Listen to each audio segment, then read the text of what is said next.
नमस्कार। हम हमारे कंप्यूटर लिटरेसी प्रोग्राम की शुरुआत करने जा रहे हैं।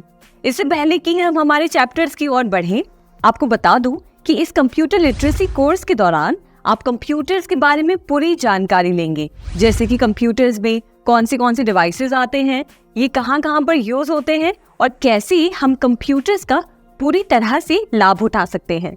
तो चलिए इसी के साथ शुरू करते हैं हमारे पहले चैप्टर के साथ, जिसका नाम है इंट्रोडक्शन टू कंप्यूटर्स। चैप्टर के टाइटल से ही आप समझ पा रहे होंगे कि इसमें हम सीखेंगे कंप्यूटर्स किसे कहते हैं, कंप्यूटर्स कितने प्रकार के होते हैं और किन जगहों पे कंप्यूटर्स काम आते हैं। आज आप कहीं भी चले जाएं, किसी मॉल में, हॉस्पिटल में, बैंक, हर जगह अब आपको कंप्यूटर्स यूज होता हुआ दिख रहा होगा। एक टाइम था जब इन सब जगहों पर मैन्युअली पेपर से सारा डेटा एंट्री किया जाता था, जिसमें काफी समय लगता था, और आज वही चीज हम कंप्यूटर्स में फीड करके उस काम को काफी आसानी से और डबल स्पीड से कर पा रहे हैं। और अब वेब टेक्नोलॉजी, इंटरनेट और मोबाइल में जो विकास हम देख रहे हैं, वो आज से 10 साल पहले जो था और आज जो है, उसने ज्ञान के नए दरवाजे खोल दिए हैं। आज आप घर बैठे दुनिया के किसी कोने की इंफॉर्मेशन अपने कंप्यूटर या मोबाइल स्क्रीन पर देख सकते हैं। आप स्टूडेंट हैं, घर बैठे बैठे अपने कंप्यूटर सिस्टम पर पूरी पढ़ाई कर सकते हैं। ये मान लीजिए कि अब हम इंफॉर्मेशन के सुपर हाईवे पर चल रहे हैं, जहां कोई भी इंफॉर्मेशन पाना या देना बस कंप्यूटर के एक क्लिक के जरिए हो सकता है, जो एक समय पर हमारे लिए नामुमकिन था। इसी से आप ये बात समझ पा रहे होंगे कि कंप्यूटर्स के बारे में जानना, उसे सीखना और अपने जीवन में उसका उपयोग करना आपके जीवन को सरल तो बनाता ही है, पर साथ ही साथ मशीन के जरिए आप एक नए थिंकिंग प्रोसेस का हिस्सा बनते हैं। चलिए इसी के साथ जब हमने कंप्यूटर्स की इतनी बातें कर ली हैं, तो जानते हैं कि जिस मशीन की हम बात कर रहे हैं, उसका पूरा सिस्टम किन किन उपकरणों से बनता है। इस चैप्टर के पहले पेज पर आप देखेंगे तो एक पिक्चर दिखाई दे रही होगी।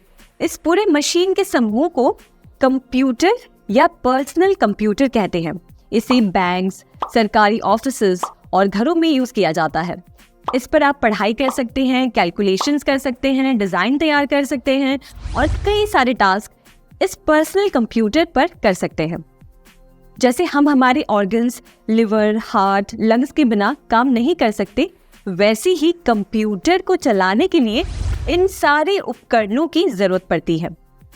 सबसे पहले आप देखेंगे तो एक बड़ी सी स्क्रीन दिखाई दे रही होगी। इसे कहते हैं मॉनिटर।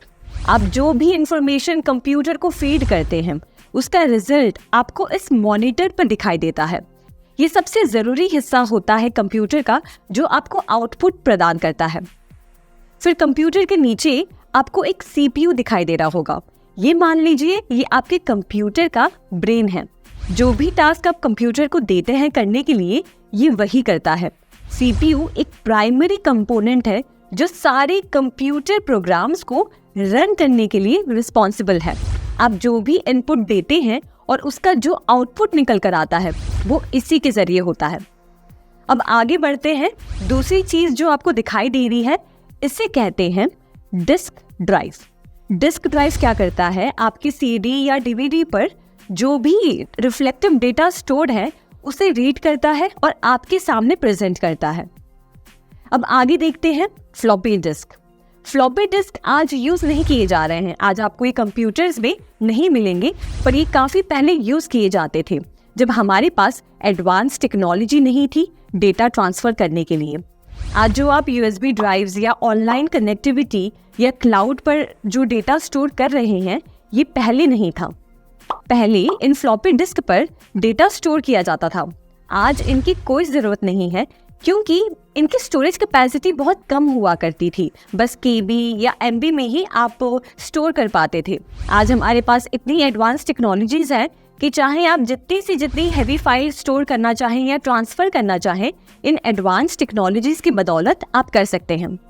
फ्लॉपी डिस्क आज हमारे उपयोग में तो नहीं है, पर जानकारी के लिए आपको ये जानना चाहिए। चौथी चीज़ जो दिखाई पड़ रही है वो है लेज़र प्रिंटर। लेजर प्रिंटर आप जानते ही होंगे, ये वो मशीन है जो आप जेरोक्स या प्रिंट कॉपी निकालने के लिए यूज करते थे। फिर नीचे की तरफ आप देख सकते हैं सीडी रोम या सीडी रोम ड्राइव लिखा हुआ है। ये भी 20th सेंचुरी और 21st सेंचुरी की शुरुआत में यूज किया जाता था। अब इसकी जगह पर हमारे पास एडवांस टेक्नोलॉजी से बने ड्राइव्स हैं और ऑनलाइन स्टोरिंग मीडियम आ गए हैं। ये एक मीडियम था जिसके जरिए सॉफ्टवेयर, मल्टीमीडिया एप्लीकेशंस और लार्ज फाइल्स को डिस्ट्रीब्यूट करने के लिए यूज किया जाता था। सीडी रोम का फुल फॉर्म है compact disc read only memory. CD ROM में सिर्फ रीड ओनली टेक्नोलॉजी थी, जिसका मतलब है मैन्युफैक्चरिंग के समय में उसमें जो भी डेटा स्टोर है उसको आप मॉडिफाई नहीं कर सकते, उससे आप बस रीड कर सकते हैं। जबकि फ्लॉपी डिस्क एक प्रकार का ड्राइव था जिसमें आप डेटा रीड कर सकते हैं और राइट भी कर सकते हैं। इसका मतलब डेटा को मॉडिफाई भी कर सकते हैं। दोनों को अलग अलग पर्पसेस के लिए यूज किया जाता था। कई प्रकार की इनमें डिफरेंसेस थी जो इन्हें अपने काम में अलग बनाती थी। और नेक्स्ट में है सीडी रोम ड्राइव। ये एक तरह का हार्डवेयर डिवाइस हुआ करता था जिससे सीडी रोम में से डेटा को रीड करने के लिए बनाया गया था। आजकल इनको डिजिटल स्टोरेज ने रिप्लेस कर दिया है। आज के मॉडर्न कंप्यूटर्स में ये दोनों ही ड्राइव आपको देखने नहीं मिलेंगे। आगे बढ़ते हुए आपको कीबोर्ड की पिक्चर दिखाई दे रही होगी।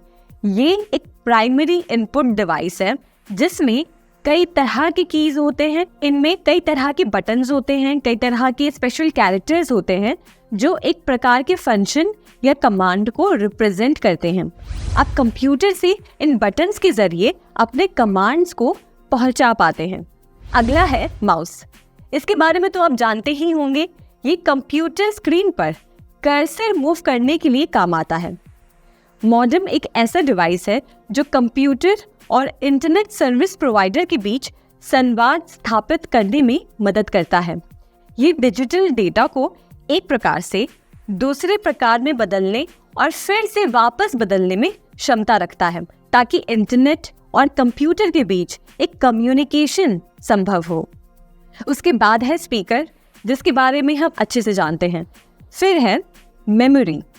कंप्यूटर मेमोरी एक इलेक्ट्रॉनिक कंपोनेंट है जो डेटा को टेम्पररी या स्थायी रूप से स्टोर या रिट्रीव करने के लिए इस्तेमाल होती है। इससे पहले हमने जाना कि कंप्यूटर्स आखिर होते क्या हैं। क्या आप जानते हैं कि कंप्यूटर्स भी कई प्रकार के होते हैं? मुख्य रूप से 3 टाइप के कंप्यूटर्स होते हैं। पहला है एनालॉग कंप्यूटर, दूसरा है डिजिटल कंप्यूटर और तीसरा है हाइब्रिड कंप्यूटर। सबसे पहले एनालॉग कंप्यूटर्स के बारे में शॉर्ट में जानते हैं। एनालॉग कंप्यूटर्स जो कि ट्रेडिशनल डिजिटल कंप्यूटर से अलग होते हैं, रियल वर्ल्ड डेटा को डायरेक्टली मैनिपुलेट करते हैं, जैसे कि वोल्टेज, प्रेशर या टेम्परेचर। इनका मेन काम होता है कंटिन्यूअस डेटा को हैंडल करना और एक आउटपुट प्रदान करना। ये कंप्यूटर्स फिजिकल क्वांटिटीज को डायरेक्टली मेजर और प्रोसेस करते हैं। एग्जाम्पल के तौर पर आप ले सकते हैं एक थर्मोमीटर जो टेम्परेचर मेजर करता है, वो भी एक तरह का एनालॉग डिवाइस है। दूसरे एग्जाम्पल के तौर पर आप गाड़ी के स्पीडोमीटर को भी ले सकते हैं। स्पीडोमीटर एक एनालॉग कंप्यूटर की तरह काम करता है जो गाड़ी की स्पीड को मेजर करता रहता है और आपको स्क्रीन पे दिखाता है कि गाड़ी कौन सी स्पीड पे चल रही है। इसके कंपैरिजन में डिजिटल कंप्यूटर्स सब कुछ बाइनरी कोड यानी कि 0 और 1 में कन्वर्ट करते हैं। इस तरह analogue computers real time data को डायरेक्टली प्रोसेस करते हैं जो उन्हें कुछ स्पेसिफिक एप्लीकेशंस में बहुत ही ज़्यादा इफेक्टिव बनाता है। इनका यूज़ आज भी कई जगह पे होता है जहां कंटिन्यूअस डेटा मॉनिटरिंग और प्रोसेसिंग की ज़रूरत होती है। आपके लिए एनालॉग कंप्यूटर्स को समझना इम्पॉर्टेंट है क्योंकि ये आपको डिफरेंट टाइप के कंप्यूटिंग सिस्टम्स के बारे में एक ब्रॉडर पर्सपेक्टिव देते हैं। अब आगे हमारे दूसरे टाइप के कंप्यूटर के बारे में जानते हैं जो कि है डिजिटल कंप्यूटर। अब डिजिटल कंप्यूटर वो कंप्यूटर है जो आपके घर में, ऑफिसेज में, स्कूल में, बैंक में हर जगह इस्तेमाल होता है। एनालॉग कंप्यूटर्स कुछ ही जगह यूज होते हैं पर डिजिटल कंप्यूटर्स आपको हर जगह दिखेंगे। जैसे हमने एनालॉग कंप्यूटर्स में देखा कि एनालॉग कंप्यूटर फिजिकल क्वांटिटी को डायरेक्टली मेजर करते हैं जैसे टेम्परेचर, प्रेशर, वैसे डिजिटल कंप्यूटर्स बाइनरी फॉर्म में डेटा को प्रोसेस करते हैं, यानी 0 और 1 के बीच में। ये calculations, gaming, information storage, data processing, data storage और भी ऐसे डिजिटल कई सारे काम के लिए यूज होता है। इसका एक सबसे क्लासिक एग्जाम्पल आप ले सकते हैं आपका स्मार्टफोन। आपका फ़ोन भी एक तरह का डिजिटल कंप्यूटर ही है। जब भी आप कोई एप्लीकेशन यूज़ करते हैं या इंटरनेट चलाते हैं तो ये डिजिटल कंप्यूटर बाइनरी कोड यानी कि 0 और 1 का इस्तेमाल करके डेटा को प्रोसेस करता है। और तीसरा और आखिरी टाइप का कंप्यूटर जो कि है हाइब्रिड कंप्यूटर। हाइब्रिड कंप्यूटर नाम से ही आप थोड़ा बहुत समझ पा रहे होंगे। ये कंप्यूटर्स एनालॉग कंप्यूटर और डिजिटल कंप्यूटर का एक मिक्स है। ये कंप्यूटर्स दोनों ही कंप्यूटर्स का लाभ उठाते हैं। एनालॉग कंप्यूटर्स की कैपेबिलिटी, रियल वर्ल्ड डेटा को प्रोसेस करने की कैपेबिलिटी, और डिजिटल फॉर्म की कैपेबिलिटी, क्रिटिकल कैलकुलेशंस और डेटा को स्टोर करने की, दोनों के ही मिश्रण से एक हाइब्रिड कंप्यूटर बनता है। इसमें पहले रिसीव किए गए एनालॉग सिग्नल्स को प्रोसेस किया जाता है, जैसे कि टेम्परेचर, स्पीड या प्रेशर, और फिर ये सिग्नल्स डिजिटल फॉर्म में कन्वर्ट किए जाते हैं, जिससे कि हमें काफ़ी एक प्रॉपर तरीके से डेटा को स्टडी करने की हेल्प मिलती है। इसका सबसे क्लासिक एग्जाम्पल आपको दूं तो हॉस्पिटल्स में जो हार्ट मॉनिटर यूज़ किया जाता है वो भी एक प्रकार का हाइब्रिड कंप्यूटर है, जिसमें कंप्यूटर पेशेंट की हार्ट रेट को ट्रैक करता रहता है, यानी कि एनालॉग डेटा को प्रोसेस करता है और फिर इस डेटा को यूज़ करके डिजिटल फॉर्म में प्रेजेंट करता है, जिससे कि डॉक्टर समझ सकते हैं कि पेशेंट की कंडीशन क्या है, वो कैसे रिकवर कर रहे हैं। तो इससे समझिए कि इन सभी टेक्नोलॉजी जैसे कि एनालॉग, डिजिटल और हाइब्रिड, इन तीनों की हमें कितनी ज़्यादा ज़रूरत है। सभी अलग अलग पर्पस के लिए यूज़ किए जाते हैं, अलग अलग इंडस्ट्रीज़ में काम आते हैं और आने वाले समय में इनमें और परिवर्तन होता रहेगा और ये और एडवांस होते जाएंगे। अब ये तो हमने समझ लिया कि कितने मेन टाइप्स के कंप्यूटर होते हैं, पर इस डिजिटल कंप्यूटर्स के भी कुछ अपने प्रकार होते हैं। जैसे कि डिजिटल कंप्यूटर्स में micro computer, mini computer, main frame computer और सुपर कंप्यूटर्स भी आते हैं। अगर इन कंप्यूटर्स के बारे में आप पहली बार सुन रहे हैं तो टेंशन मत लीजिए, हम धीरे धीरे जानेंगे कि इन कंप्यूटर्स किस काम में आते हैं और ये अलग अलग क्यों हैं। तो सबसे पहले डिजिटल कंप्यूटर्स में सुपर कंप्यूटर्स के बारे में जानते हैं। तो सुपर कंप्यूटर से आप क्या समझ पा रहे हैं? कुछ ऐसा जो बहुत पावरफुल है, कुछ ऐसा जो उसे बाकियों से बहुत ज़्यादा शक्तिशाली बनाता है। तो ये बात बिल्कुल सही है। सुपर कंप्यूटर्स हमारे आम कंप्यूटर्स या डेस्कटॉप से कई गुना ज़्यादा पावरफुल होते हैं। इन कंप्यूटर्स में काफ़ी एडवांस CPUs, GPUs और हाई स्पीड नेटवर्किंग सिस्टम्स होते हैं, जो इसे काफ़ी ज़्यादा पावरफुल बनाते हैं। आपने नासा की रिसर्च की कभी कोई वीडियो या पिक्चर टीवी पे देखी होगी, या फिर न्यूज़पेपर में देखा होगा, या मूवीज़ में देखा होगा कि नासा या इसरो में एक अलग टाइप का कंप्यूटर यूज़ होता है जो काफ़ी बड़ा होता है। बस वही है एक सुपर कंप्यूटर। इन कंप्यूटर्स को शटल को लॉन्च करने में, उसे कंट्रोल करने में और स्पेस पे रिसर्च वर्क के लिए यूज़ किया जाता है। इस बात से समझिए कि ये कितना पावरफुल कंप्यूटर होगा। इन कंप्यूटर्स को स्पेशली साइंटिफिक रिसर्च में यूज़ किया जाता है, क्योंकि इनमें स्टोरेज कैपेसिटी बहुत ज़्यादा बड़ी होती है। इनकी परफॉर्मेंस और प्रोसेसिंग सबसे ज़्यादा हाई स्पीड और स्ट्रॉन्ग होते हैं। इसी वजह से इन्हें रिसर्च में इस्तेमाल किया जाता है और ये बहुत महंगे भी मिलते हैं। और दुनिया का सबसे पहला सुपर कंप्यूटर 1964 में बनाया गया था, जिसको नाम दिया गया था CDC 6600। अब विस्तार में देखते हैं कि सुपर कंप्यूटर्स का इस्तेमाल किन किन जगहों पर होता है। तो सबसे पहले मौसम की भविष्यवाणी यानी कि वेदर फोरकास्टिंग। अब आपके लिए ये समझना बहुत इंटरेस्टिंग होगा कि सुपर कंप्यूटर्स मौसम की भविष्यवाणी में कैसे मदद करते हैं। जो वेदर फोरकास्ट डिपार्टमेंट्स होते हैं उनके यहाँ ये सुपर कंप्यूटर्स इंस्टॉल्ड होते हैं और इनका सबसे पहला रोल होता है कि ये दुनिया के अलग अलग सोर्सेज से मौसम से रिलेटेड डेटा को कलेक्ट करते हैं, जैसे कि सैटेलाइट के थ्रू, वेदर स्टेशन से, एयरक्राफ्ट से। फिर इन डेटा को कलेक्ट करके सुपर कंप्यूटर्स में फीड किया जाता है और ये कंप्यूटर्स इनकी हाई कंप्यूटिंग पावर की वजह से इन डेटा को प्रोसेस करते हैं और करोड़ के कैलकुलेशंस भी सेकंड्स में कर लेते हैं। और वेदर फोरकास्टिंग में सबसे कठिन पार्ट होता है वेदर का अनुमान लगाना, यानी कि मौसम का अनुमान लगाना, जो कि ये सुपर कंप्यूटर्स मैथमेटिकल मॉडल्स का यूज करते हैं और सिमुलेशंस रन करते हैं जो रियल वर्ल्ड की कंडीशंस को मिमिक करते हैं। इन सिमुलेशन से साइंटिस्ट को ये पता चलता है कि अगर करंट कंडीशंस में थोड़ा भी फेरबदल होता है तो वेदर कैसे रिस्पॉन्ड करेगा। तो इस तरह से वेदर फोरकास्टिंग में सुपर कंप्यूटर्स का बहुत बड़ा रोल है। अब दूसरी जगह जहाँ पे सुपर कंप्यूटर्स यूज होते हैं वो है भूकंप की जानकारी लेने में, यानी कि अर्थक्वेक स्टडीज। भूकंप को स्टडी करने के लिए सबसे पहले साइंटिस्ट सिस्मिक डेटा को कलेक्ट करते हैं, या आसान भाषा में समझिए तो भूकंप की लहरों की इंफॉर्मेशन कलेक्ट करते हैं, जो कि अर्थक्वेक डिटेक्टर से मुमकिन हो पाता है। ये डेटा काफ़ी कॉम्प्लिकेटेड होते हैं। इनको समझने के लिए इस डेटा को सुपर कंप्यूटर्स में प्रोसेस किया जाता है और ये कंप्यूटर्स अपनी हाई प्रोसेसिंग स्पीड से इन डेटा को एनालाइज करते हैं। वो हर एक सिस्मिक वेव की कैरेक्टरिस्टिक्स को, जैसे कि उसकी स्पीड, डायरेक्शन और स्ट्रेंथ को डिटेल में एनालाइज करते हैं और एक फाइनल डेटा प्रेजेंट करते हैं, जिससे साइंटिस्ट इसे स्टडी करके अर्थक्वेक के बारे में और जानकारी ले पाते हैं। इनका उपयोग नेचुरल गैस, पेट्रोल और कोल की खोज में भी होता है। और तीसरा, one of the main use हम कह सकते हैं सुपर कंप्यूटर्स का, वो है कम्युनिकेशन को बिल्ड करना।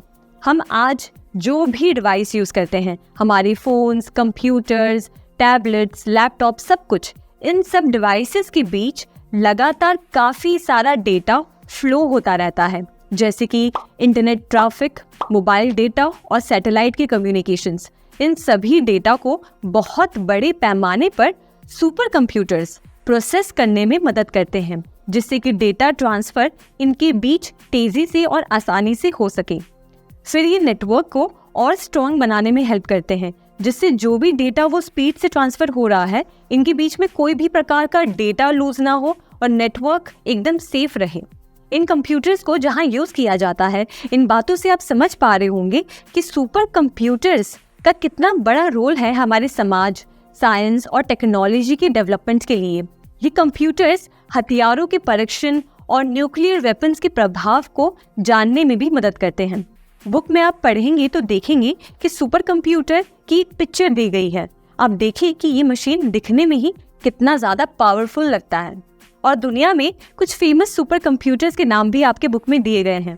पहला है IBM Sequoia अमेरिका में, दूसरा फुजित्सु के कंप्यूटर जापान में और तीसरा परम सुपर कंप्यूटर भारत में। अब जानते हैं हमारे दूसरे टाइप के डिजिटल कंप्यूटर के बारे में, जिसे कहते हैं मेन फ्रेम कंप्यूटर। आसान भाषा में समझाऊं तो ये वो कंप्यूटर्स हैं जो कि बैंक्स, इंश्योरेंस कंपनीज और सरकारी दफ्तरों में देखने मिलेंगी। कुछ ऐसे पॉइंट्स हैं जो इनको खास बनाते हैं ताकि ये ऑफिस के कामों में इस्तेमाल किया जा सके। सबसे पहले ज्यादा क्वांटिटी में डेटा को ये हैंडल कर पाते हैं, जो कि बैंक्स और इंश्योरेंस कंपनीज में बहुत ज़्यादा ज़रूरत है। इन कंप्यूटर्स में हाई प्रोसेसिंग पावर होती है, जिसकी वजह से ये ज़्यादा कैपेसिटी वाले डेटा को स्टोर कर पाते हैं और कॉम्प्लेक्स कॉम्प्यूटेशंस काफ़ी आसानी से कर पाते हैं, जो कि बैंकिंग और इंश्योरेंस कंपनीज में काफ़ी ज़रूरी है। दूसरी चीज़, इन कंप्यूटर्स में डेटा स्टोरेज की कैपेसिटी काफ़ी ज़्यादा होती है। ये टेराबाइट्स या पेटाबाइट्स तक के डेटा को स्टोर कर पाते हैं। तीसरी चीज़, ये काफ़ी ज़्यादा सिक्योर्ड होते हैं। मेन फ्रेम कंप्यूटर्स को उनकी हाई सिक्योरिटी के लिए जाना जाता है। ये काफ़ी समय तक चल सकते हैं और इनमें सेंसिटिव डेटा लूज होने का रिस्क कम होता है और क्रैश होने के चांसेस भी कम होते हैं। और मेन फ्रेम कंप्यूटर्स पर आप एक साथ कई सारे टास्क परफॉर्म कर पाते हैं और इससे परफॉर्मेंस में कोई भी कमी नहीं होती। कुछ पॉपुलर मेन फ्रेम कंप्यूटर्स के नाम है फुजित्सु ICL VME और हिताची Z800।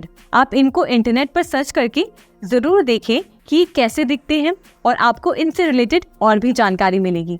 इस तरह से मेन फ्रेम कंप्यूटर्स का बहुत बड़ा रोल है बैंकिंग और गवर्नमेंट सेक्टर्स में। अब बात करते हैं मिनी कंप्यूटर्स के बारे में। नाम से ही आपको पता चल रहा होगा कि ये कंप्यूटर्स साइज में छोटे होते हैं, मेन फ्रेम कंप्यूटर से छोटे होते हैं और पर्सनल कंप्यूटर से बड़े होते हैं। ये पर्सनल कंप्यूटर से ज़्यादा प्रोसेसिंग पावर और स्टोरेज कैपेसिटी रखते हैं और इनका यूज़ मिड स्केल बिजनेसेस और छोटे व्यापारों और स्कूल में होता है। ये साइज में भले ही छोटे होते हैं पर काफ़ी पावरफुल होते हैं और कुछ स्पेसिफिक जगहों पर ही इनका यूज़ किया जाता है। मिनी कंप्यूटर्स एक साथ कई सारे यूजर्स को सपोर्ट कर सकते हैं, मतलब एक ही टाइम में कई लोग इस कंप्यूटर पर अलग अलग टास्क परफॉर्म कर सकते हैं। मान लीजिए एक छोटा व्यापार है जो अपनी इन्वेंट्री को एफिशिएंटली मैनेज करना चाह रहा है, तो इस जगह पे उन्हें मिनी कंप्यूटर काम आएगा। इस कंप्यूटर से वो एक ही जगह पर अपनी सारी इन्वेंट्री स्टोर कर पाएंगे और साथ ही साथ एक ही समय पर मल्टीपल एम्प्लॉयज इसे यूज कर सकते हैं। ये मिनी कंप्यूटर्स स्कूल में भी हेल्प करती है, जहाँ स्टूडेंट्स को प्रोजेक्ट्स पर काम करना होता है। यहाँ एक मिनी कंप्यूटर मल्टीपल स्टूडेंट्स को एक साथ कंप्यूटर रिसोर्सेज को एक्सेस करने की सुविधा देता है, जिससे कि सभी को अपना काम इफेक्टिवली करने का मौका मिले। इन एग्जाम्पल से आप समझ पाए होंगे कि कैसे mini computers mid range task को परफॉर्म करने में हेल्प करते हैं और इनका किन सेक्टर्स में क्या रोल होता है। कुछ मिनी कंप्यूटर्स के नाम है K202, टेक्सास इंस्ट्रूमेंट TI-990 और SDS-92। अब बढ़ते हैं चौथे और आखिरी टाइप के कंप्यूटर की तरफ, जो है माइक्रो कंप्यूटर्स। इसमें वो कंप्यूटर्स शामिल हैं जो आप घर पर, ऑफिस में अपने पर्सनल यूज के लिए यूज करते हैं। Desktop computers, laptops, PDAs, tablets और स्मार्टफोन्स, ये सब डिवाइसेस आपके माइक्रो कंप्यूटर्स हैं। आप इन माइक्रो कंप्यूटर्स को यूज करते हैं अपनी रोजमर्रा की टास्क को परफॉर्म करने के लिए, जैसे स्टडीज, रिसर्च प्रोजेक्ट, कैलकुलेशन वगैरह। ये साइज में छोटे होते हैं, पोर्टेबल होते हैं और बाकी कंप्यूटर्स की कंपैरिजन में इनकी प्राइस कम होती है।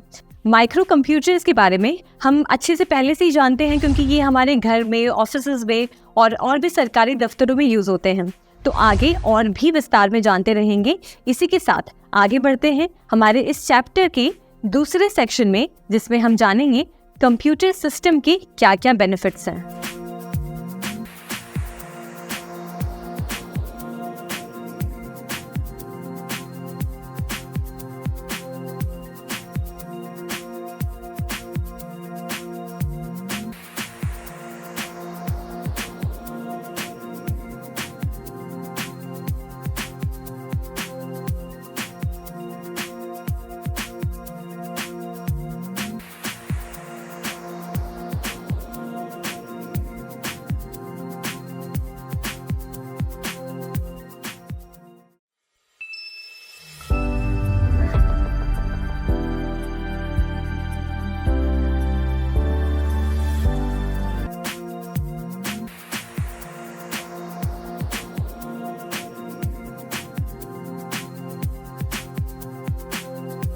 इससे पहले वाले सेक्शन में हमने देखा कि कितने टाइप के कंप्यूटर्स होते हैं, कैसे सभी अलग अलग पर्पसेस के लिए यूज किए जाते हैं।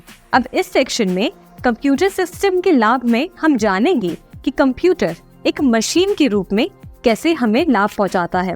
कंप्यूटर की ऐसी क्या विशेषताएं हैं जो आज सारा जहां कंप्यूटर्स पर डिपेंडेंट है अपने सारे जरूरी कामों के लिए। तो सबसे पहला फैक्टर है स्पीड। कंप्यूटर्स की सबसे बड़ी विशेषता है कि वो बहुत तेजी से कोई भी टास्क परफॉर्म कर सकते हैं। जब कंप्यूटर्स का इन्वेंशन भी नहीं हुआ था तो सोचिए कि कोई भी कैलकुलेटिव टास्क करने में कितना समय लगता होगा, और आज देखिए सिर्फ एक क्लिक से कंप्यूटर लाखों डेटा को भी कुछ सेकंड्स में ही प्रोसेस कर देता है। कंप्यूटर्स ऐसा इसलिए कर पाते हैं क्योंकि उनमें जो प्रोसेसर्स लगे होते हैं, जो उन्हें लाखों या कभी कभी करोड़ इंस्ट्रक्शंस को भी प्रोसेस करने में बस कुछ सेकंड्स की देरी लगाते हैं। इसका मतलब है कि डेटा को एनालाइज करना, कैलकुलेशंस करना या कोई भी कॉम्प्लेक्स टास्क में उन्हें बहुत कम समय लगता है। और सबसे अनोखी बात यह है कि आप एक समय पर सिर्फ एक ही कंप्यूटर पर काफ़ी सारे अलग अलग प्रकार के टास्क कर सकते हैं। जैसे एक विंडो में आप गूगल सर्च ओपन कर सकते हैं, दूसरे विंडो में आप कोई फाइल अपलोड कर सकते हैं, तीसरे विंडो में आप कोई म्यूजिक सुन सकते हैं। इससे आप अंदाजा लगा सकते हैं कि कंप्यूटर कितना तेज है। वो एक साथ कई सारे काम एक ही समय पर कर सकता है। एग्जाम्पल के तौर पर मान लीजिए आपको एक प्रोजेक्ट पर काम करना है जिसमें आपको बहुत सारे नंबर्स का एनालिसिस करना है। अब सोचिए कि अगर यही काम आपको मैन्युअली करना पड़ जाए तो कितना समय लगेगा, पर कंप्यूटर की मदद से आप ये काम सेकंड्स में कर सकते हैं। इससे आज हम अपना समय बचा पा रहे हैं, साथ ही साथ और ज़रूरी इन्वेंशंस और डेवलपमेंट पे फोकस कर पा रहे हैं जो ज़रूरी है। इसी के साथ हमारा दूसरा पॉइंट है शुद्धता, यानी कि एक्यूरेसी। कंप्यूटर एक ऐसा मशीन है जो कभी गलत नहीं हो सकता, या यूँ कह लें कि कंप्यूटर जो कोई भी टास्क परफॉर्म कर सकता है उसमें सब कुछ, सारा रिजल्ट एकदम करेक्ट निकल कर आता है। अगर आप कंप्यूटर को कोई टास्क परफॉर्म करने के लिए कहते हैं, इंस्ट्रक्शंस देते हैं, और अगर आपने वो डेटा जो कंप्यूटर में फीड किया है वो सही है, तो आपको अपना एंड रिजल्ट एकदम करेक्ट ही मिलेगा। इसलिए आज हम सबसे ज़रूरी और डिफ़िकल्ट टास्क के लिए कंप्यूटर पर आंख बंद करके भरोसा कर पा रहे हैं। और आजकल तो एडवांस कंप्यूटर्स डेवलप हो रहे हैं, उनमें ऑटोमेटेड एरर चेकिंग और करेक्शन के फीचर्स आ रहे हैं, यानी अगर आपने भूल से कोई गलती की है तो वो अपने आप उसे डिटेक्ट करके सही कर देते हैं। मान लीजिए एक बैंक है जो रोजाना लाखों ट्रांजैक्शंस हैंडल करता है। इन ट्रांजैक्शंस पे एक्यूरेसी, यानी कि हमेशा करेक्ट इंफॉर्मेशन रखना बहुत ज़रूरी है। कंप्यूटर्स की मदद से बैंक ये सुनिश्चित कर पाते हैं कि उनके जो भी ट्रांजैक्शंस रिकॉर्ड हो रहे हैं वो एकदम सही हैं, उनमें कोई भी एरर्स नहीं हैं। या फिर साइंटिफिक रिसर्च में जहां डेटा का एक्यूरेट एनालिसिस बहुत ज़्यादा ज़रूरी होता है, कंप्यूटर्स की हेल्प से रिसर्चर्स प्रिसाइज मेजरमेंट्स और कैलकुलेशंस कर सकते हैं, जो कि मैनुअल मेथड से बहुत ज़्यादा मुश्किल हो जाता। अब आगे बढ़ते हैं हमारे तीसरे पॉइंट की तरफ, जो है उच्च संचयन क्षमता, यानी कि हाई स्टोरेज कैपेसिटी। कंप्यूटर्स में आजकल बहुत बड़ी क्वांटिटी में डेटा स्टोर किया जा रहा है। आप अपने videos, files, pictures, documents, music files, सभी तरह की फाइल्स कंप्यूटर में सेव कर सकते हैं और ज़रूरत पड़ने पर उसे आसानी से अपने कंप्यूटर पे ढूंढ सकते हैं। आपको बस उस फाइल का नाम टाइप करना है और कंप्यूटर उस फाइल को आपको ढूंढ के दे देता है। इंटरेस्टिंग बात यह है कि आप अपने डेटा को स्टोर तो कर ही सकते हैं, साथ ही साथ उसे काफ़ी अच्छे से ऑर्गेनाइज भी रख सकते हैं। एग्जाम्पल के तौर पर समझिए कि एक वेडिंग फोटोग्राफर है, उसने अपने क्लाइंट की वेडिंग्स की फ़ोटोज़ अपने कैमरा से क्लिक की है। अब वो आसानी से उन फोटोज़ को कैमरा से कंप्यूटर में ट्रांसफ़र कर सकता है और उन फोटोज़ की और या वीडियोज़ की कंप्यूटर में अलग से फोल्डर्स बना सकता है और सेव कर सकता है। साथ ही साथ उन्हें अलग अलग नाम के फोल्डर्स में सेव करके, जैसे समझिए एंगेजमेंट की फ़ोटोज़ एक अलग फोल्डर में और शादी की फ़ोटोज़ एक अलग फोल्डर में, या किसी और सेरेमनी की फ़ोटो एक अलग फोल्डर में। इस तरह से वो सारे वीडियोज़, फ़ोटोज़ स्टोर कर सकते हैं, उन्हें अच्छे से ऑर्गेनाइज कर सकते हैं, और जिससे ज़रूरत पड़ने पे उन्हें ढूंढने में कोई दिक्कत नहीं होती। अब आगे बढ़ते हैं फोर्थ पॉइंट की तरफ, जो है विविधता, यानी कि वर्सेटैलिटी। कंप्यूटर्स की वर्सेटैलिटी उनका एक और बेनिफिट है। वर्सेटैलिटी का अर्थ है कि कंप्यूटर्स का यूज़ अलग अलग तरह के काम के लिए किया जा सकता है, यानी एक ही कंप्यूटर को कई तरह के टास्क और एप्लीकेशंस के लिए कॉन्फ़िगर या यूज़ कर सकते हैं। जैसे कि कंप्यूटर्स के ज़रिए आप मेल्स लिख सकते हैं, गाने सुन सकते हैं, कोई भी तरह के हिसाब कर सकते हैं, शीट्स बना सकते हैं। कंप्यूटर्स का use educational purposes, business management, graphic designing, gaming और प्रोग्रामिंग जैसे अलग अलग फील्ड्स में होता है। तो मान लीजिए आपको कोई प्रोजेक्ट तैयार करना है, तो सबसे पहले आप क्या करेंगे? कंप्यूटर पर रिसर्च करेंगे उस टॉपिक के बारे में गूगल पे सर्च करेंगे। फिर उस रिसर्च को एक जगह इकट्ठा करके सारा डेटा कलेक्ट करना होगा। तो आप इसमें डॉक्यूमेंट फाइल का यूज़ करके सारी इंफॉर्मेशन एक डॉक्यूमेंट में लिख सकते हैं, और फिर अंत में आपको जब इसकी प्रेजेंटेशन बनानी होगी तो इन सारे डेटा को यूज़ कर सकते हैं। अब दूसरे एग्जाम्पल के तौर पे आप समझिए कि आपके पहचान में कोई दोस्त या रिलेटिव है या बिजनेस ओनर है, उनसे आप पूछिएगा तो बताएंगे कि वो काफ़ी सारे काम बिजनेस के कंप्यूटर के द्वारा करते हैं, जैसे कि अपने इन्वेंट्री को मैनेज करना, कस्टमर डेटा को ट्रैक करना और फाइनेंशियल रिपोर्ट्स तैयार करना। सभी काम के लिए वो आसानी से कंप्यूटर का उपयोग कर पाते हैं और जिसके ज़रिए वो तरह तरह के काम कर सकते हैं। चाहे फिर वो डिज़ाइनिंग हो या मनोरंजन हो या कोई स्कूल प्रोजेक्ट तैयार करना हो या फिर बिजनेस को मैनेज करना, हर तरह के काम आप कंप्यूटर पे आसानी से कर सकते हैं। अब आगे बढ़ते हैं हमारे आखिरी पॉइंट की तरफ, जो है परिश्रमशीलता यानी कि डिलिजेंस। पांचवा और सबसे जरूरी बेनिफिट जो हमें कंप्यूटर से मिलता है वो है परिश्रमशीलता, एक ऐसा गुण जो कंप्यूटर्स को सबसे ज्यादा यूजफुल बनाते हैं। अगर हमें कोई टास्क दिया जाए, मान लीजिए कुछ नंबर्स एनालिसिस करना है, तो हम कितनी देर तक उसे कर सकते हैं। थोड़ा बहुत बीच में हम ब्रेक लेंगे, आराम करेंगे, यहाँ वहाँ काम करेंगे और थकान होगी तो फिर शायद उस काम को थोड़ी देर के लिए रोक देंगे।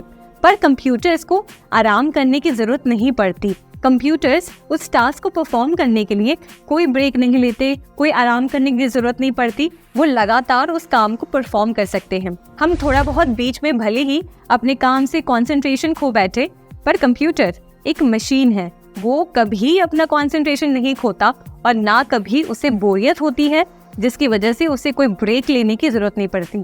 आप जिस गति से उसे जो भी निर्देश देते हैं वो उसी गति से उसे प्रोसेस करता है और एंड रिजल्ट एकदम सही देता है। अब हर चीज में चाहे जितनी सारी अच्छाइयाँ हो, फायदे हो, कुछ न कुछ सीमाएं जरूर होती हैं। उसी तरह से कंप्यूटर में भी कुछ सीमाएं हैं। कंप्यूटर्स को अक्सर डंग मशीन या नॉन थिंकिंग मशीन कहा जाता है क्योंकि इनके पास खुद का कोई IQ नहीं होता। कंप्यूटर सिर्फ वही काम कर सकते हैं जो उन्हें प्रोग्राम या इंस्ट्रक्शंस के थ्रू बताया गया हो। इसका मतलब है अगर ऐसी कोई सिचुएशन आ जाए जिसमें कंप्यूटर को ना पता हो कि अब आगे क्या करना है, तो वो उसे परफॉर्म नहीं कर सकता। कुछ बातें जो कंप्यूटर को एक डम मशीन बनाती हैं। सबसे पहले कंप्यूटर्स पहले से प्रोग्राम्ड इंस्ट्रक्शंस के हिसाब से काम करते हैं। इनके पास खुद से सोचने समझने की कोई क्षमता नहीं होती। अगर किसी सिचुएशन का सलूशन उनके प्रोग्राम में नहीं है तो वो उस पर प्रभावशाली तरह से रिस्पॉन्ड नहीं कर सकते। दूसरी, कंप्यूटर्स में क्रिएटिविटी या जजमेंट की कमी होती है। वो नए आइडियाज जनरेट नहीं कर सकती, किसी सिचुएशन को इंसान की तरह एनालाइज नहीं कर सकते। इनके डिसीजंस प्योरली लॉजिकल और फिक्स्ड एल्गोरिदम्स पर बेस्ड होते हैं। तीसरी बात, अगर कोई ऐसी सिचुएशन आ जाए, कोई अनएक्सपेक्टेड सिचुएशन जिसे पहले से प्रोग्राम नहीं किया गया है कंप्यूटर में, तो कंप्यूटर उस टास्क को परफॉर्म नहीं कर पाएगा, उस टास्क का समाधान नहीं दे पाएगा। ये सिर्फ उन्हीं सिनेरियोज में काम करता है जो पहले से उनके अंदर प्रोग्राम किए गए हैं। मान लीजिए एक लाइब्रेरी मैनेजमेंट सिस्टम है। अगर लाइब्रेरी में कोई ऐसी यूनिक सिचुएशन आती है, जैसे एक रेयर बुक का स्पेशल हैंडलिंग जो उस सिस्टम में प्रोग्राम नहीं किया गया है, तो कंप्यूटर उस सिचुएशन का समाधान नहीं कर सकता। या एक और एग्जांपल लेते हैं, एक रोबोटिक वैक्यूम क्लीनर का। ये क्लीनर प्रोग्राम्ड पार्ट्स और क्लीनिंग पैटर्न्स के हिसाब से काम करता है। अगर घर में कुछ अनएक्सपेक्टेड जैसी कोई चीज़ आ जाए या कोई बड़ा ऑब्स्टिकल या कुछ बिखरा हुआ लिक्विड हो, तो क्लीनर शायद उस सिचुएशन को ठीक से हैंडल नहीं कर पाएगा क्योंकि उसका एल्गोरिदम उस तरह के सिनेरियोज के लिए डिज़ाइन नहीं किया गया होता है। आजकल बहुत सी companies automated customer service systems का यूज़ करती हैं। ये सिस्टम्स प्री प्रोग्राम्ड रिस्पॉन्सेस से कंप्यूटर्स के क्वायरीज का जवाब देते हैं। लेकिन जब कस्टमर का सवाल या समस्या थोड़ा कॉम्प्लेक्स होता है, जिसे प्री डिफाइंड स्क्रिप्ट्स में कवर नहीं किया गया हो, तो सिस्टम असरदार जवाब नहीं दे पाता। यहाँ इंसानी कस्टमर सर्विस रिप्रेजेंटेटिव की जरूरत पड़ती है जो उस सिचुएशन को समझकर अच्छे से हैंडल कर सकते हैं। एजुकेशनल सॉफ्टवेयर भी एक तरह से उदाहरण है इस चीज का। ये प्रोग्राम्स स्टूडेंट्स को पढ़ाई में मदद करते हैं, लेकिन अगर स्टूडेंट कोई ऐसा सवाल पूछ ले जो प्रोग्राम में नहीं है, तो सॉफ्टवेयर उसका सही जवाब नहीं दे सकता। इस स्थिति में एक टीचर या ट्यूटर की जरूरत पड़ती है जो स्टूडेंट की समझ के हिसाब से समाधान प्रोवाइड कर सके। ये एग्जाम्पल्स दिखाते हैं कि कंप्यूटर्स चाहे कितने भी एडवांस्ड क्यों ना हो, उनमें सोचने समझने की क्षमता नहीं होती। वो प्रोग्राम्ड इंस्ट्रक्शंस के हिसाब से काम करते हैं। इसलिए जब कोई अनएक्सपेक्टेड या कॉम्प्लेक्स सिचुएशंस आते हैं तो इंसानी बुद्धि और समझ का उपयोग करना पड़ता है। आपके लिए ये समझना जरूरी है कि टेक्नोलॉजी की यूज में ह्यूमन ब्रेन और समझ को हमेशा आगे रखना चाहिए। टेक्नोलॉजी के डिसीजंस को ब्लाइंडली फॉलो नहीं करना चाहिए, बल्कि क्रिटिकल थिंकिंग और ह्यूमन जजमेंट का यूज करके उन डिसीजंस को गाइड करना चाहिए। ये अप्रोच टेक्नोलॉजी को ज़्यादा इफेक्टिव और रिस्पॉन्सिबल बनाती है और इंश्योर करती है कि टेक्नोलॉजी का यूज़ हमारी रियल वर्ल्ड प्रॉब्लम्स का बेटर सोल्यूशन हो।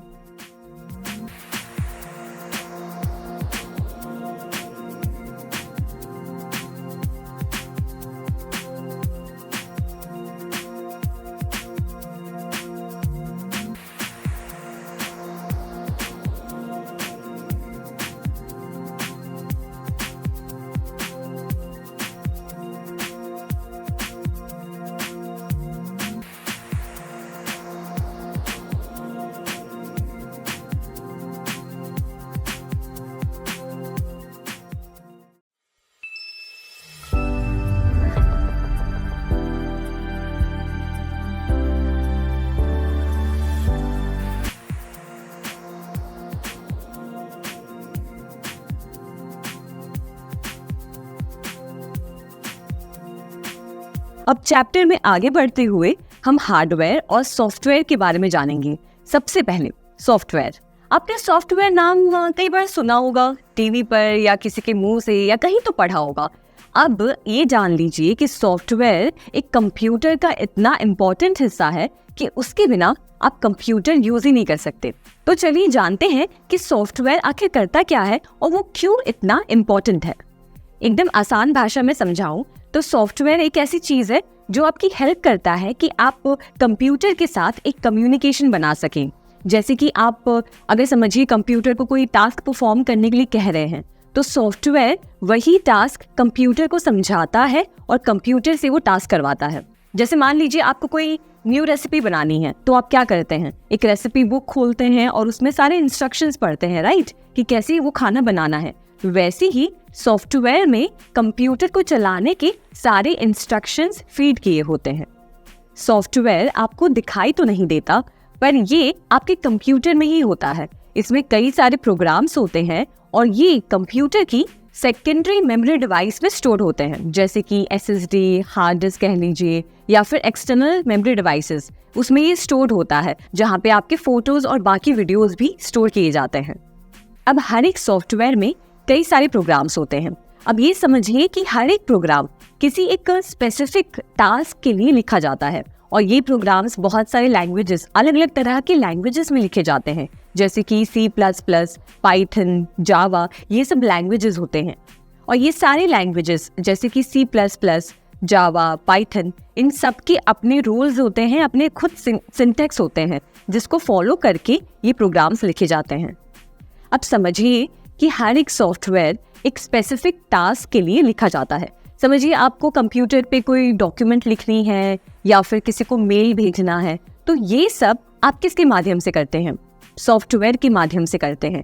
समझिए आपको डॉक्यूमेंट लिखना है तो आप अपने कंप्यूटर पे माइक्रोसॉफ्ट वर्ड को खोलेंगे और माइक्रोसॉफ्ट वर्ड पे आप डॉक्यूमेंट लिख सकते हैं, उसमें आप इमेजेस डाल सकते हैं और फिर उसी डॉक्यूमेंट को आप सेव कर सकते हैं और किसी को भी ट्रांसफर कर सकते हैं।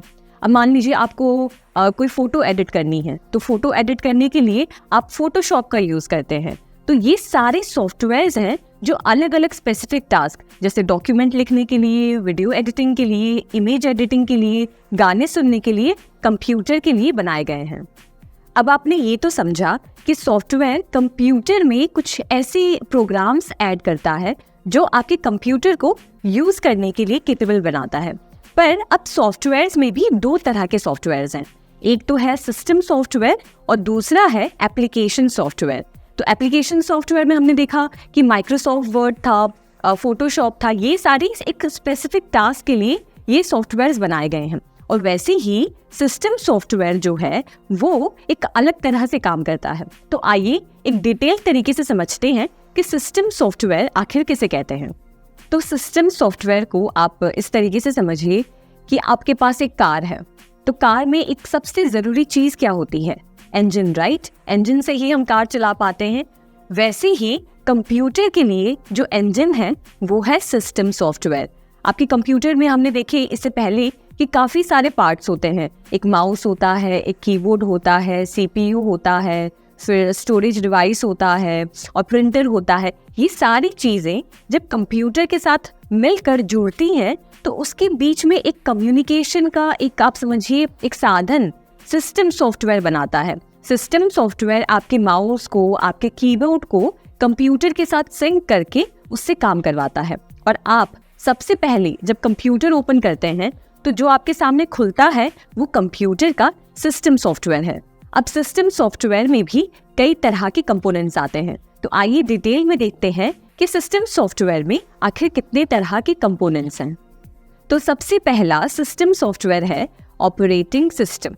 ऑपरेटिंग सिस्टम यानी कि ओएस भी आप कह सकते हैं, आपके कंप्यूटर्स के दिमाग की तरह काम करता है। जैसे हमारा दिमाग हमारे बॉडी के पार्ट्स को इंस्ट्रक्ट करता रहता है कि अभी खाना खाना है, अभी पानी पीना है, अभी चलना है, वैसे ही ऑपरेटिंग सिस्टम को आप कंप्यूटर का दिमाग मान के चल सकते हैं।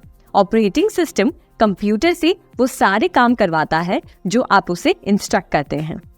ऑपरेटिंग सिस्टम एक ऐसा सॉफ्टवेयर है जो आपके कंप्यूटर के हार्डवेयर यानी कि उसके फिजिकल पार्ट्स और आपके सॉफ्टवेयर एप्लीकेशंस के बीच एक कड़ी का काम करता है। जैसे एग्जाम्पल के तौर पर आप समझिए कि आप अपने कंप्यूटर पर कोई म्यूजिक प्ले करना चाहते हैं। अब म्यूजिक सुनने के लिए आप अपने कंप्यूटर पर म्यूजिक फाइल को ओपन करेंगे और म्यूजिक को प्ले करेंगे। ये सारे इंस्ट्रक्शंस ऑपरेटिंग सिस्टम के जरिए कंप्यूटर तक पहुंचता है, जिससे कंप्यूटर अपने स्पीकर से आपके लिए म्यूजिक प्ले करता है। जब आप कोई डॉक्यूमेंट लिखते हैं या इंटरनेट पर कोई रिसर्च करते हैं या गेम खेलते हैं, ये सब ऑपरेटिंग सिस्टम की मदद से आप कर पाते हैं। ओएस आपकी कमांड्स को समझता है, आपने उसे जो भी इंस्ट्रक्शंस दिए हैं, और वो हार्डवेयर तक पहुंचाता है ताकि हार्डवेयर उस काम को कर सके। अब इस चीज में हार्डवेयर क्या था? जब हमने म्यूजिक सुना तो हमारा जो स्पीकर था वो एक तरह से हार्डवेयर था।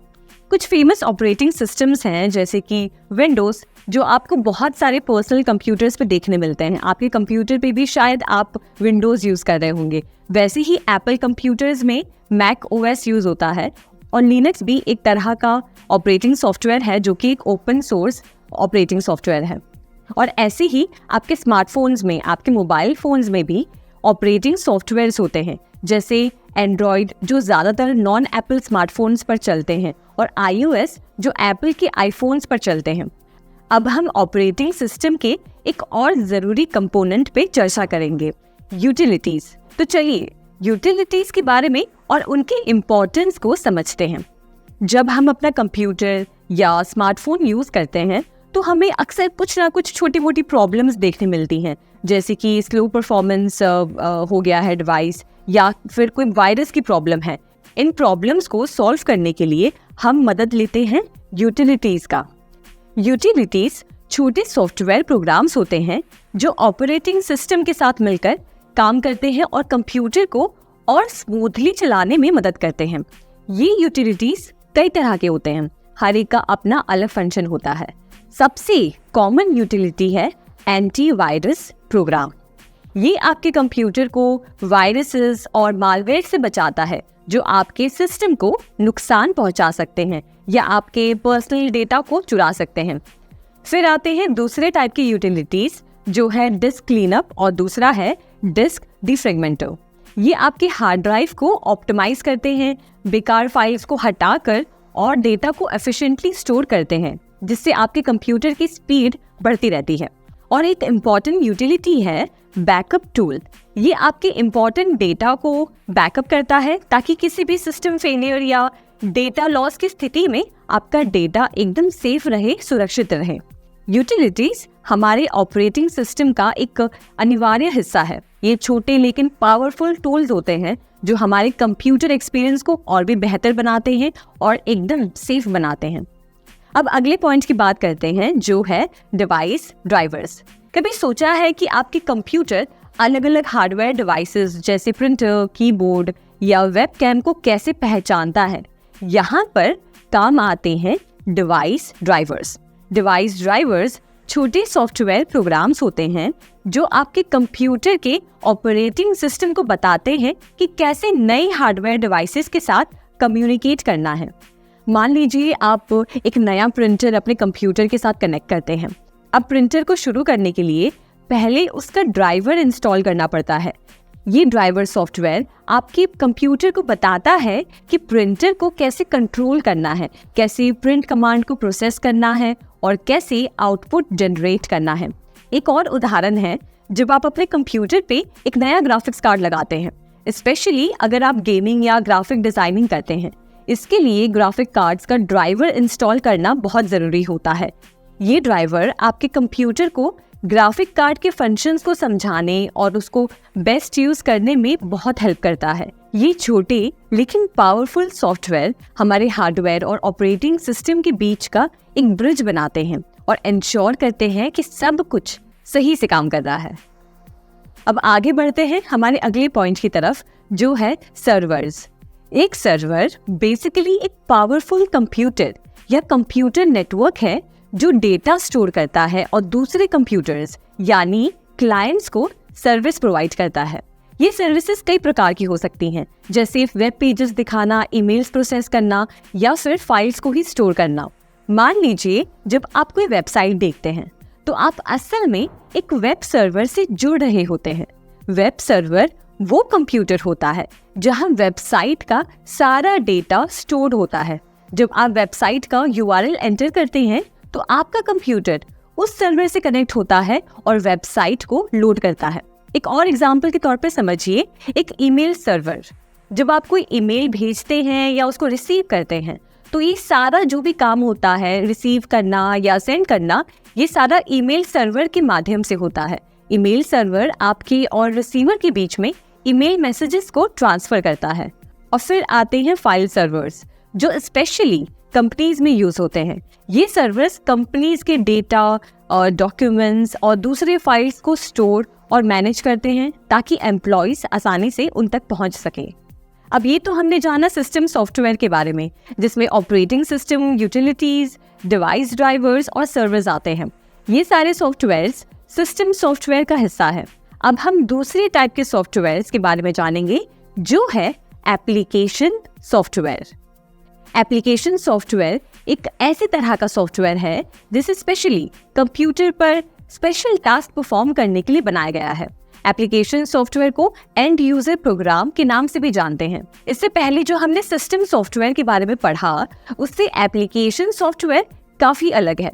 सिस्टम सॉफ्टवेयर कंप्यूटर को चलाते हैं, यानी कि उस मशीन में एक तरह से जान भरते हैं।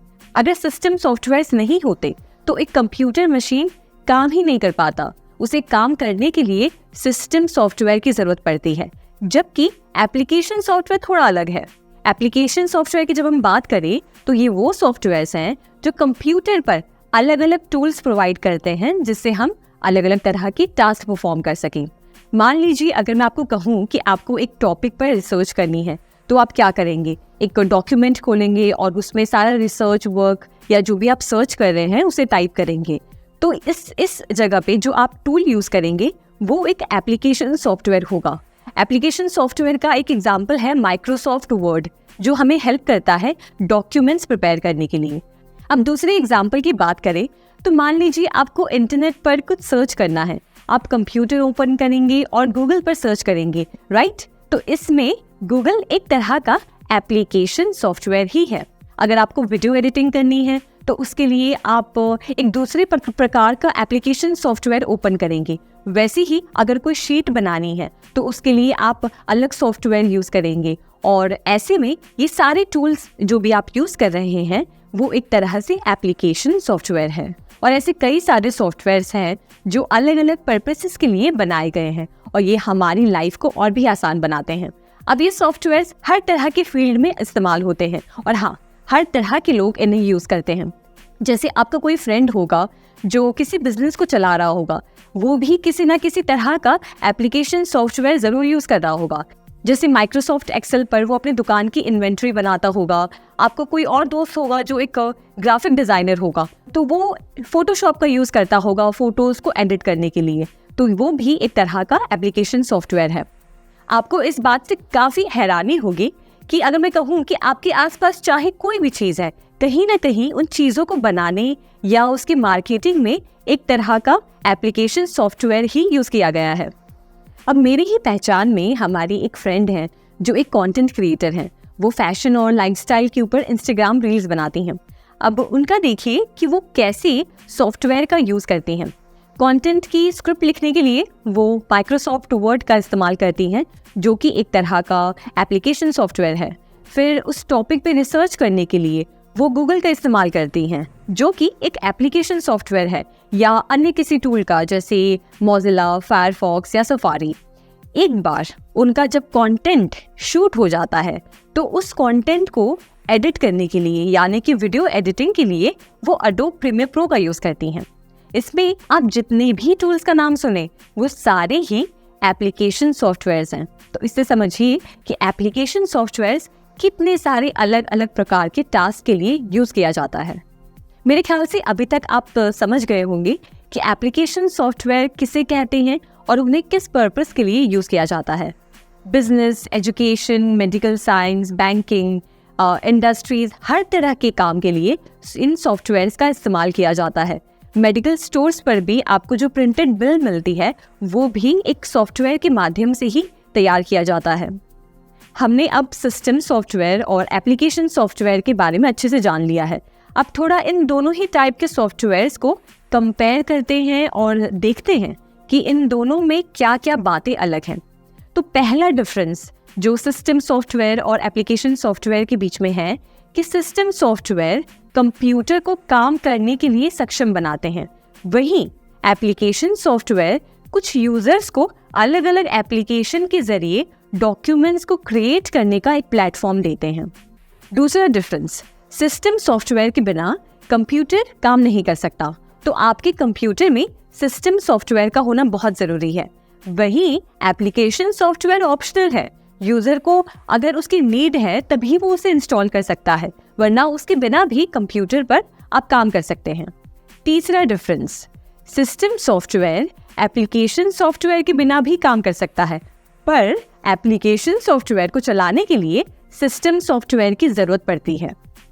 चौथा और आखिरी difference, system software application software को रन करने के लिए एक ज़रूरी एनवायरनमेंट प्रोवाइड करते हैं, वहीं एप्लीकेशन सॉफ्टवेयर यूज़र को एक स्पेसिफिक टास्क परफॉर्म करने के लिए सही एनवायरनमेंट प्रोवाइड करते हैं। अब जैसे हमने देखा कि सॉफ्टवेयर कंप्यूटर का सिस्टम होता है जिसमें सारी एप्लीकेशंस और टूल्स होते हैं जिससे हम कंप्यूटर पर अलग अलग टास्क परफॉर्म कर सकते हैं, वैसे ही कंप्यूटर का दूसरा हिस्सा है जिसे कहते हैं हार्डवेयर। तो आइए हार्डवेयर के बारे में विस्तार में जानते हैं। सोचिए, अगर आपका कंप्यूटर एक इंसान है तो उसका शरीर उसका हार्डवेयर होगा, बिल्कुल वैसे ही जैसे हमारे शरीर के अलग अलग अंग होते हैं, वैसे ही कंप्यूटर का भी एक हार्डवेयर होता है।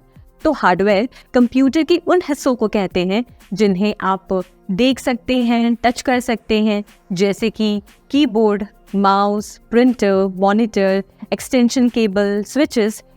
ये सब कंप्यूटर के हार्डवेयर कंपोनेंट्स हैं। हमने जैसे सॉफ्टवेयर में पढ़ा कि हम सॉफ्टवेयर को देख नहीं सकते, फील नहीं कर सकते, पर वो हमारे कंप्यूटर के अंदर फिट होता है, वैसे ही हार्डवेयर कंपोनेंट्स सारे ही विजिबल होते हैं, इन्हें हम देख सकते हैं, टच कर सकते हैं। अब इन हार्डवेयर कंपोनेंट्स को भी अलग अलग कैटेगरीज में डिवाइड किया गया है। जैसे एक है input device, output device, storage device, processing device, और हार्डवेयर कंपोनेंट्स में एक और तरह के डिवाइसेस होते हैं जिन्हें कहते हैं पेरिफेरल डिवाइसेस। ये वो डिवाइसेस होते हैं जो सीपीयू का हिस्सा नहीं होते हैं, लेकिन इनका काम होता है सीपीयू को किसी न किसी तरीके से इनपुट देना और उसके द्वारा दिए गए आउटपुट को किसी तरह से दर्शाना। जैसे एग्जाम्पल के तौर पर आप कीबोर्ड से इनपुट देते हैं प्रोसेसर को, उसके बारे में आप टाइप करते हैं और मॉनिटर वही इनपुट को अपने स्क्रीन पर दर्शाता है, तो ये हो गया आउटपुट। वैसे ही माउस भी एक प्रकार का इनपुट डिवाइस है जो प्रोसेसर को बताता है कि कर्सर को कहाँ मूव करना है और फिर कंप्यूटर स्क्रीन पर वो आउटपुट दिखाता है। आइए इनके बारे में थोड़ा और डिटेल में जानते हैं। सबसे पहले इनपुट डिवाइसेस। जैसे कि हमने देखा कि इनपुट डिवाइसेस इनपुट देने का काम करते हैं। ये आपसे इंफॉर्मेशन लेकर उस इंफॉर्मेशन को इलेक्ट्रिक सिग्नल्स में कन्वर्ट करते हैं और फिर प्रोसेसर तक पहुंचाते हैं, जिससे प्रोसेसर आपकी दी गई इंफॉर्मेशन को परफॉर्म कर सके। एग्जाम्पल के तौर पर आप अगर कंप्यूटर पर गेम्स खेलते हैं तो आप माउस को मूव करके प्रोसेसर को इनपुट देते हैं, जिससे फिर स्क्रीन पर माउस पॉइंटर भी मूव करता है। अब आउटपुट डिवाइसेस के बारे में जानते हैं। सिंपल शब्दों में आउटपुट डिवाइस कंप्यूटर सिस्टम से इंफॉर्मेशन लेकर उसे ऐसे फॉर्म में कन्वर्ट करता है जिसे हम इंसान उसे समझ सकते हैं।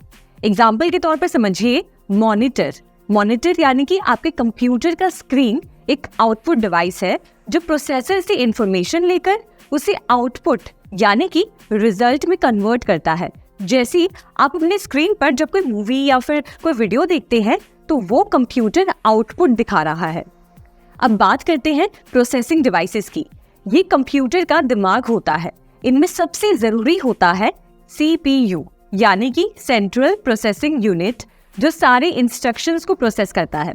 और अंत में स्टोरेज डिवाइसेस, ये वो जगह होती है जहां आपका डेटा स्टोर होता है, जैसे कि आपकी हार्ड डिस्क या फिर आपकी SSD में, जहां आपकी फाइल्स, फोटोज, म्यूजिक और वीडियो स्टोर होते हैं। आपके बुक में टेबल 1.2 में एक टेबल दिया गया है, उनमें इन चारों तरह के डिवाइसेस के एग्जाम्पल्स को दिखाए गए हैं। जैसे इनपुट में है track ball, touch pad, microphone, keyboard, sensor, mouse, joystick, scanner और वेब कैमरा। प्रोसेसिंग डिवाइसेस में है motherboard, processor, memory. Output devices में monitor, printer, headphone, speaker, projectors और स्टोरेज डिवाइसेस में हार्ड डिस्क ड्राइव।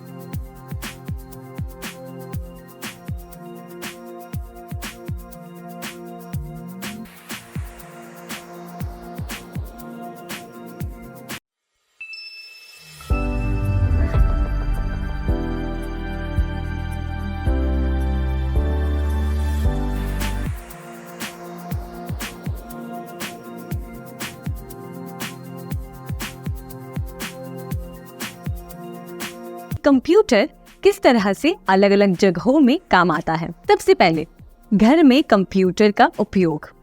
पहला पॉइंट, स्कूली बच्चों के लिए होमवर्क।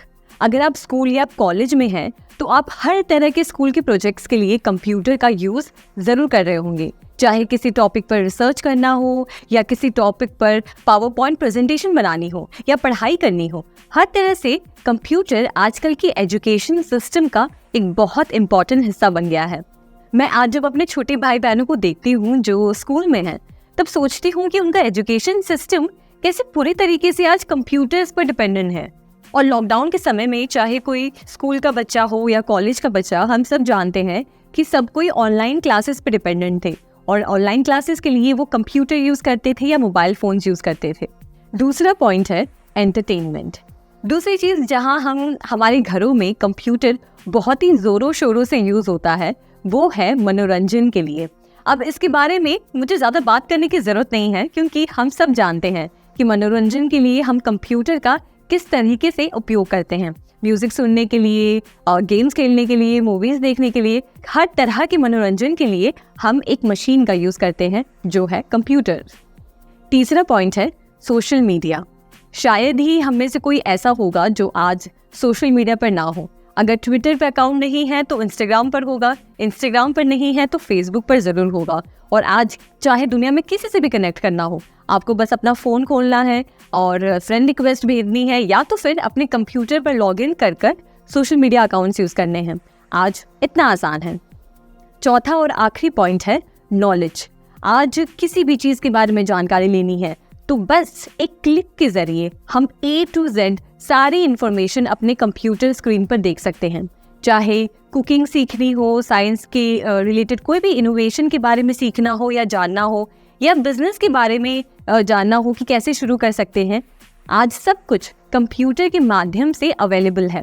और आज आप इंटरनेट पर चले जाइए तो कितने तरह की वेबसाइट्स आपको मिल जाएंगी कुकिंग, साइंस से रिलेटेड या फिर टेक से रिलेटेड, जो आपको कोई ना कोई इन्फॉर्मेशन प्रोवाइड करते हैं। तो इस तरीके से कंप्यूटर हमारी जानकारी प्राप्त करने के लिए एक बहुत ही ज़रूरी माध्यम बन गया है।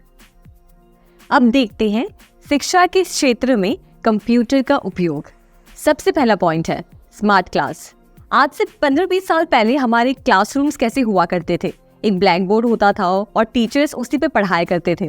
पर आजकल चीज़ कुछ अलग हो गई है। आज क्लासरूम्स में प्रोजेक्टर्स लगे होते हैं, स्क्रीन होती है जिस पे टीचर्स वीडियोस और इमेजेस दिखाते हैं किसी भी टॉपिक से रिलेटेड, और आज बच्चे घर जाकर उसी ऑनलाइन क्लासेस को अपने कंप्यूटर पर या फ़ोन पे देख सकते हैं। तो समझिए कि इस स्मार्ट क्लास के माध्यम से, कंप्यूटर के माध्यम से आज एजुकेशन सिस्टम कितना आसान हो गया है। बच्चे किसी भी टॉपिक को बहुत ही एक एंटरटेनिंग तरीके से समझ सकते हैं। दूसरा पॉइंट है ऑनलाइन एजुकेशन। आप अभी मुझे अपने कंप्यूटर या फ़ोन के स्क्रीन पर इस ऑनलाइन कोर्स को देख रहे हैं, ये भी एक ऑनलाइन एजुकेशन है। समझिए कि अगर कंप्यूटर्स ना होते तो कोई भी कोर्स प्राप्त करना, कोई भी कॉलेज की डिग्री या ऑनलाइन कोर्स करना पॉसिबल ही नहीं हो पाता। अगर आप किसी ऐसे शहर में रहते हैं या कोई ऐसे गांव में रहते हैं जहां अच्छे स्कूल्स नहीं हैं, अच्छे कॉलेजेस नहीं हैं, तो शायद आपको अपने घर से दूर जाना पड़ता, या शायद आप उतनी अच्छी एजुकेशन सिस्टम का हिस्सा नहीं बन पाते। पर आज इस कंप्यूटर की वजह से कहीं पे भी घर बैठे आप कोई भी कोर्स कर सकते हैं, कोई भी पढ़ाई कर सकते हैं, सिर्फ और सिर्फ इस कंप्यूटर के आविष्कार की वजह से। आज लाखों बच्चे इन ऑनलाइन क्लासेस के माध्यम से घर बैठे कोई भी कोर्स कर पा रहे हैं। अब आपको ही देखिए, आप चाहे जो चैप्टर खोल लें या कोई भी पॉइंट के बारे में आप पढ़ना चाहते हैं, तो आपके पास सारी जो कोर्सेज हैं वो ऑनलाइन अवेलेबल है। तो इतना आसान कर दिया है कंप्यूटर ने एजुकेशन सिस्टम को। तीसरा पॉइंट है डिजिटल लाइब्रेरी। स्कूल बुक्स और अन्य सारी किताबें अब डिजिटल फॉर्म में कन्वर्ट हो गई हैं, जिससे कोई भी और कभी भी उसे पढ़ सकता है।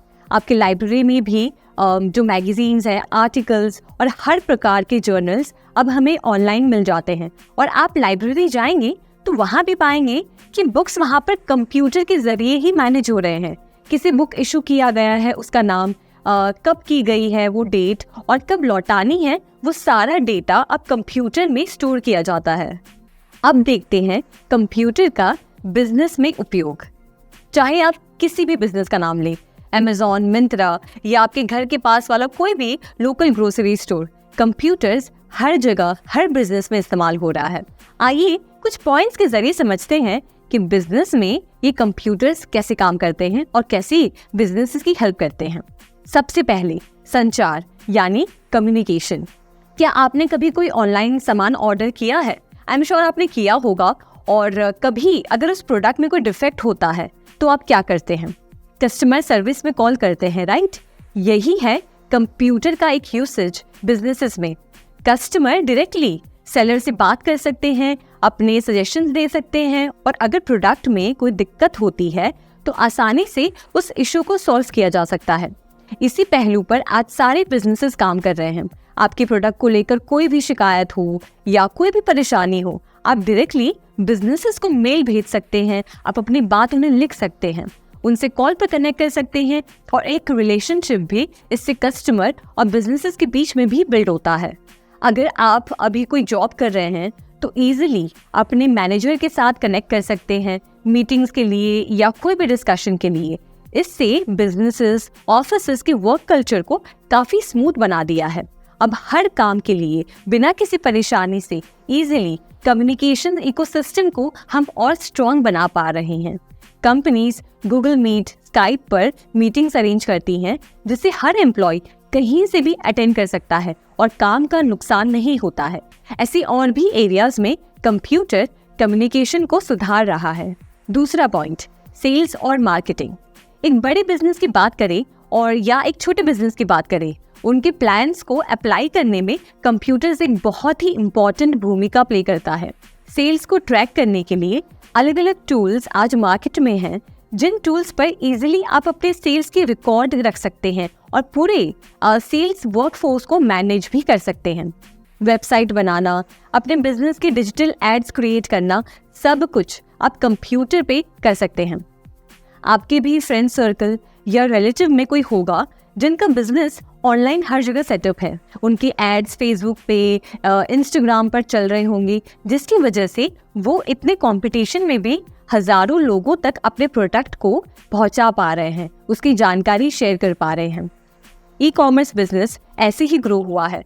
हम आज दुकानों पर जाकर शायद कम शॉपिंग कर रहे हैं। आज बिजनेसेस और ग्राहक दोनों ही ऑनलाइन अवेलेबल हैं और इससे सोसाइटी को बहुत फायदा हुआ है। घर बैठे आप अपनी मनपसंद चीज ऑर्डर कर सकते हैं और वो प्रोडक्ट आपके घर पे डिलीवर हो जाता है। ये सारा सिस्टम कंप्यूटर पर ही बिल्ट है। प्रोडक्ट डिजाइन बनाने से लेकर marketing, sales, after sale services सारा एक मशीन पर हैंडल हो सकता है। और बात करें डिजिटल मार्केटिंग की, तो ये बस टीवी, रेडियो या फोन पर नहीं हो रहा है, पर आपके इंटरनेट पर भी, जैसे आप इंस्टाग्राम पे देखते हैं, फेसबुक पर देखते हैं, उसके माध्यम से भी डिजिटल मार्केटिंग एकदम सही से हो पा रहा है। जैसे कि एग्जाम्पल के तौर पर affiliate marketing, display advertising, email marketing, search marketing, social media, social networking, game advertising और वीडियो एडवर्टाइजिंग। तीसरा पॉइंट है मानव संसाधन, यानी कि ह्यूमन रिसोर्सेज। कंप्यूटर्स की दुनिया में ह्यूमन रिसोर्सेज या एचआर का क्षेत्र एक ऐसा एरिया है जहां टेक्नोलॉजी ने कमाल का बदलाव किया है। सबसे बड़ा गेम चेंजर है यहाँ ERP, यानी कि एंटरप्राइज रिसोर्स प्लानिंग सॉफ्टवेयर।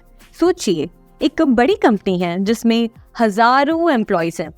अब इन सभी का डेटा जैसे कि पेरोल, रिक्रूटमेंट, अप्रेजल या टैक्सेस मैनेज करने का एक बड़ा टास्क होता है। यहाँ ERP सिस्टम की एंट्री होती है। ये एक पावरफुल टूल है जो सारे HR रिलेटेड टास्क को एक ही जगह पर परफॉर्म करता है। मान लीजिए एक नई वैकेंसी आती है। ERP सिस्टम रिक्रूटमेंट प्रोसेस को स्ट्रीमलाइन करता है और कैंडिडेट्स को ट्रैक करता है। फिर जब कोई एम्प्लॉय ज्वाइन करता है तो उसका पेरोल यानी वेतन, टैक्स डिडक्शंस और बेनिफिट्स को भी ERP पे मैनेज कर सकते हैं। हर महीने के सैलरी स्लिप से लेकर ईयरली अप्रेजल तक सब कुछ ये ERP सॉफ्टवेयर पे बहुत आसानी से HRs कर सकते हैं। और यही नहीं, फाइनेंशियल अकाउंटिंग और लेजर मैनेजमेंट भी ERP के जिम्मे होता है। इसका मतलब है कि HR टीम को हर एक एम्प्लॉय का फाइनेंशियल रिकॉर्ड जैसे कि लोन्स, उनके एडवांसेस या टैक्सेस आसानी से मिल जाते हैं। तो बेसिकली ERP एक ऐसा मैजिकल टूल बॉक्स है जो HR की हर ज़रूरत को फुलफिल करता है और ये सब कुछ बस क्लिक्स की दूरी पर है। इस तरह कंप्यूटर्स ने ह्यूमन रिसोर्सेज टास्क को और भी आसान बना दिया है, बल्कि इस प्रोसेस को और भी ट्रांसपेरेंट और एफिशिएंट बनाया है। चौथा और आखिरी पॉइंट है शिक्षा और परीक्षण। अब हम एजुकेशन और ट्रेनिंग की बात करते हैं तो कंप्यूटर्स ने इस क्षेत्र में एक क्रांति सी ला दी है, खास तौर पर बिजनेसेस में। आज के समय में कंपनीज अपने एम्प्लॉयज को अपस्किल और रिस्किल करने के लिए कंप्यूटर्स का इस्तेमाल करते हैं और इसमें टेक्नोलॉजी एक बड़ा हाथ है। एक क्लासिक एग्जाम्पल है ऑनलाइन लर्निंग प्लेटफॉर्म्स का उपयोग। मान लीजिए एक कंपनी ने एक नया सॉफ्टवेयर इम्प्लीमेंट किया है और अब उन्हें अपने एम्प्लॉयज को इस सॉफ्टवेयर के उपयोग के बारे में ट्रेन करना है।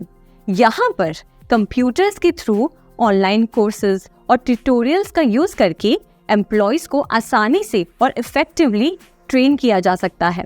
उदाहरण के लिए प्लेटफॉर्म्स जैसे यूडेमी या कोर्सेरा पर डाइवर्स रेंज के कोर्सेज अवेलेबल होते हैं जो स्पेसिफिक स्किल्स और सॉफ्टवेयर एप्लीकेशंस पर फोकस करते हैं।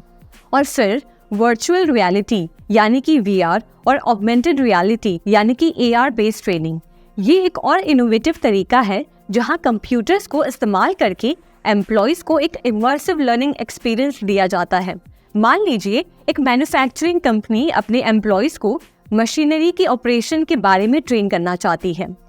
VR टेक्नोलॉजी की मदद से एम्प्लॉयज एक वर्चुअल एनवायरनमेंट में मशीनरी को ऑपरेट करने का अनुभव ले सकते हैं बिना रियल मशीनरी को छुए। और हम वेबिनार और वीडियो कॉन्फ्रेंसिंग टूल्स को तो भूल ही नहीं सकते। जब फेस टू फेस ट्रेनिंग संभव नहीं होती तो कंपनीज Zoom या Microsoft Teams जैसे टूल्स का इस्तेमाल करके उस ट्रेनिंग पर्पस या ट्रेनिंग सेशंस को कंडक्ट करते हैं। इससे एम्प्लॉयज कहीं भी कभी भी ट्रेनिंग सेशंस में पार्टिसिपेट कर सकते हैं। तो यूँ समझिए कि कंप्यूटर्स ने एजुकेशन और ट्रेनिंग के तरीके को बदल दिया है। अब कंपनीज के पास अपने एम्प्लॉयज़ को ज़्यादा इफेक्टिवली और एफिशिएंटली ट्रेन करने के लिए नए नए टूल्स और रिसोर्सेज हैं जो कि कंप्यूटर्स और इंटरनेट की बदौलत ही संभव हुआ है।